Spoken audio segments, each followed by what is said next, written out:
Kotak Mahindra Bank informally approached senior members of the government seeking Axis Bank's hand. Now, this is after reports emerged of Kotak and Axis possibly looking at a merger, and we've done some digging to understand where this route lies. And at the first whiff of Kotak's move, other large private banks like ICICI Bank and HDFC Bank also approached the government asking that if the government is planning a stake sale for Axis Bank, then it should go through a competitive bidding process. Nisha Poddar is here with details. Nisha, what's the story? What are you picking up?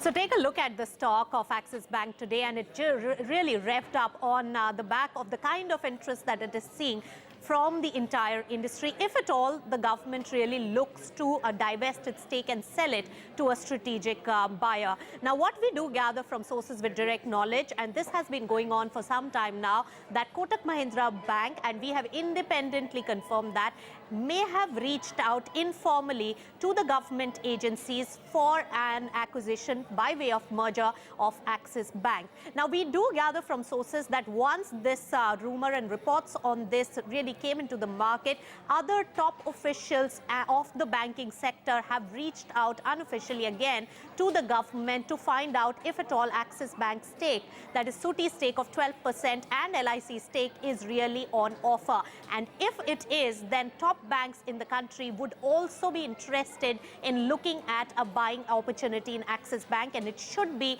made competitive in nature. So clearly, if government at all wants to divest that stake, Kotak Mahindra Bank could not be the only one, and pressure has really mounted on the government to make it a competitive bid process. So there is enough interest coming in for Axis Bank if at all government really wants to divest its stake by way of a strategic merger. Kritika.